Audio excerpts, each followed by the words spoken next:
Saturday night, post-game in Toronto, goaltender Anthony Stolarz with some very pointed remarks. Nobody better to join us right now than former goaltender Marc Denis. Marc, the simple question is, what do you make of Stolarz's comments, and what could be the consequences of these comments? Growing up in an era where you see the Ed Belfour, Curtis Joseph, and Patrick Roy of this world being very feisty, it's good to see some fight and character out of your starting goalie. I do believe that Anthony Stolarz is entitled to speak on behalf of the team.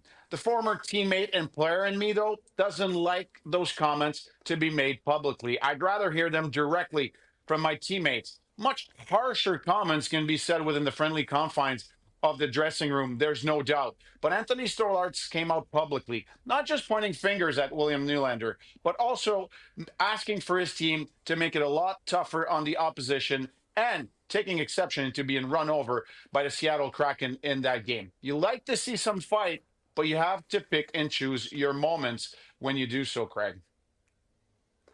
What was interesting for me, Marc, was the fact that Anthony Stolarz has been with the Toronto Maple Leafs for just over a year now. He was phenomenal last year in his time in the net for the Toronto Maple Leafs.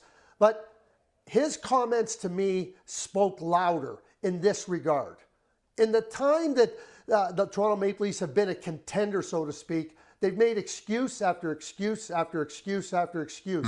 Quite frankly, I don't think anything that was really meaningful. And his enough is enough comment, I think, spoke volumes. Not just about what happened on Saturday night in the game, but from his vantage point of being a goaltender for the Toronto Maple Leafs, but also from his vantage point of being an opponent of the Toronto Maple Leafs in the last number of years. And I don't think we've heard those types of comments that were really pointed, that spoke to something much, much larger, and that is the Toronto Maple Leafs. The Toronto Maple Leafs failure to dig in when it matters. I'm not suggesting that Saturday was a dig-in moment or a dig-in game, but Anthony Stolarz had said, I've seen enough. And he really pointed it, I think, not just to what happened in that game, but to an overall malaise, I'll call it, of the Toronto Maple Leafs. And the excuses that we've heard be rolled out again and again and again.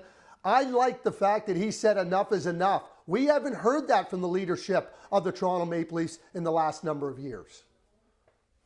And you know what, Craig? I think he needs to follow it up with a great performance. I remember learning the ropes as a young goalie playing with Patrick Roy. Patrick would stand up and just tell his teammates that the effort wasn't good enough on any given night. He would turn around to me and tell me that he needs to shut the door from that moment on. That's exactly what Anthony Stolarz will need to do. I can draw from my own experience and remember as a young #1 goalie in Columbus, Captain Ray Whitney telling me that the teammates are trying to play hard in front of the goalie as well. And if you want to make sure your teammates are playing for you, you need to step up. And that's the next step in Anthony Stolarz's relationship with his teammates and the press.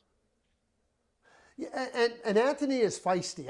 I think he's gained a confidence in his own place in the Toronto Maple Leafs dressing room, in his own place as a top-tier goaltender when he is playing in the National Hockey League. So I think that confidence now gives him a feeling that he can speak out like that, but he does have to perform. He cannot go into the net now and be subpar. He has to get in there and he's got to battle like he always has, but he also has to be top notch. Because when you take the step, and you know this better than anybody, Marc, when you take the step that Anthony Stolarz did on Saturday night post-game, there is no other exit door. He's got to walk right through the front door and he's got to perform at the highest level. It'll be interesting, the Toronto Maple Leafs with some changes in the offseason, Mitch Marner's departure, Craig Berube not feeling really good about his team's connectivity at this point in the season. This is a moment for the Toronto Maple Leafs to coalesce together and find a way to be better.